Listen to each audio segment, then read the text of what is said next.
happening, everyone? Just another update here. Got quite a bit done on the standard gauge, a little bit on the narrow gauge. As far as the standard gauge, I think I've kind of finalized.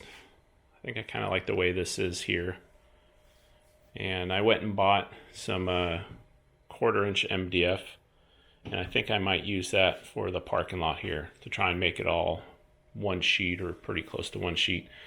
I used styrene in my last one and I had a lot of problems with it as far as it with the temperature changes coming, buckling, and that sort of thing. So I did use the MDF on my old layout, and that was on the for that building there, and painted it. And I painted both sides so it seals it, the MDF. So hopefully that should work. But as far as standard gauge, I've got most of my locomotives out right now. And I think I only have like maybe one or two left inside the boxes.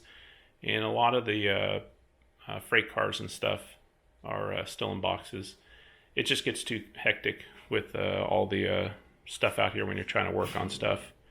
So as you can see, I got the track and bench work done all the way around.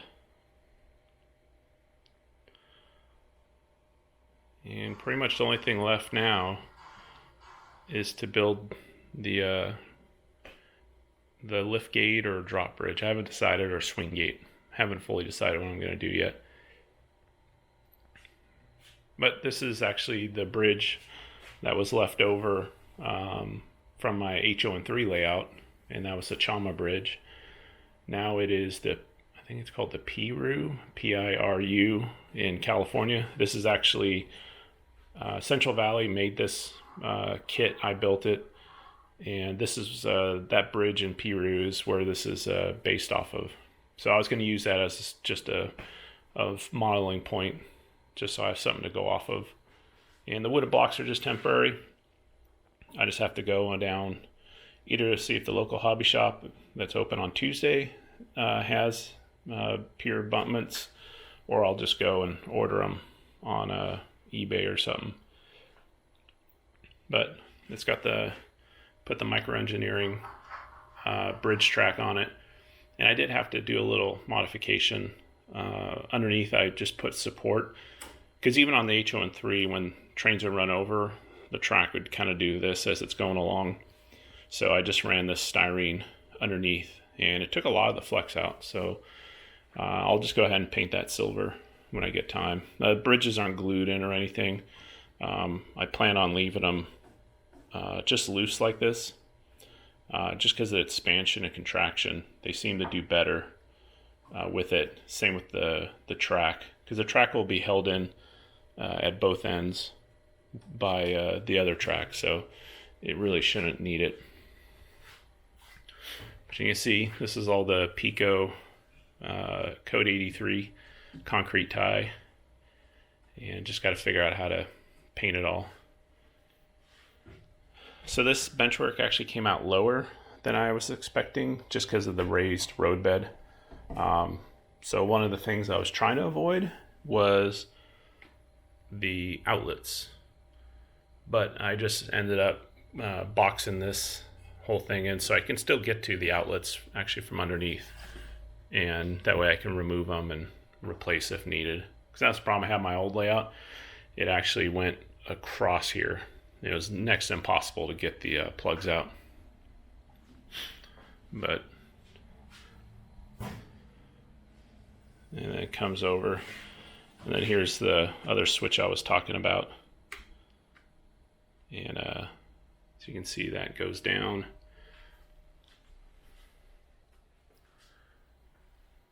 And it joins up over there. So there's the other switch, and then that will go down pretty much the length of the layout down there.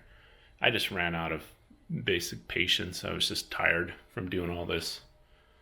So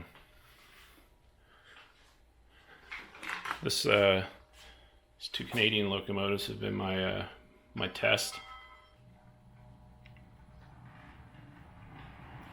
And I actually haven't even hooked up all the feeder wires to the other side yet. So it's running pretty good even without them.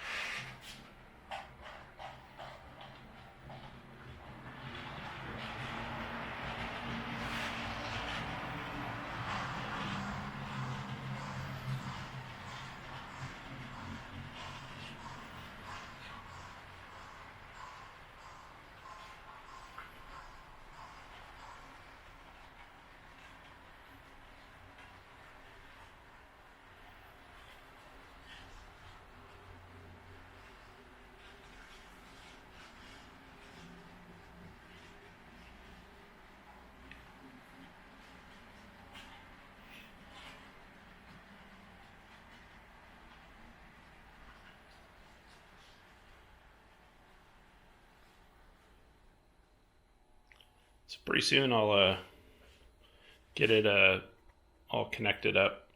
That way I can run it all the way around. Hopefully that'll be pretty soon. And then the only thing I had to do is I had my monitor here. So I just had to lower it a little bit to fit it. And then underneath here I'll just put some more lighting.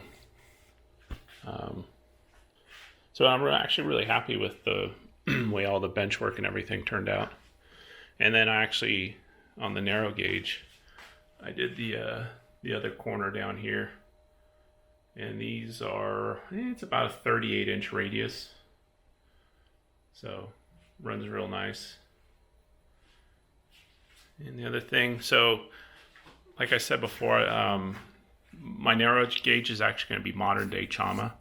So part of that is I'm going to buy a bunch of modern cars. So I got this pretty cool. It's a F-150. I don't remember who makes it, but they're only like $7 on eBay, which is pretty good for what it is. It's a pretty nice model.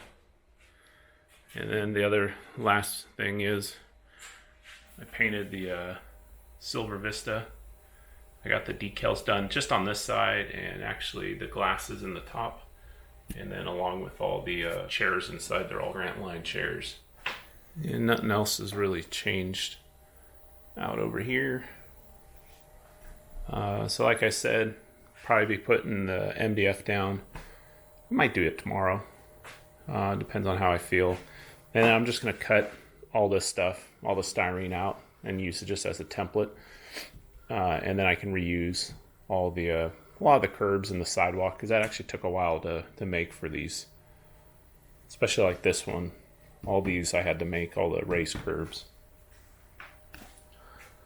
So anyways, thought I'd just give an update. I may do this bridge soon. That way I get an idea of kind of what I'm getting into as far as doing the upper deck. And that way, figure any mistakes or anything I made from the lower one, then because I don't want to do them both at the same time. So anyways, any questions or anything, just leave them down below. Thanks.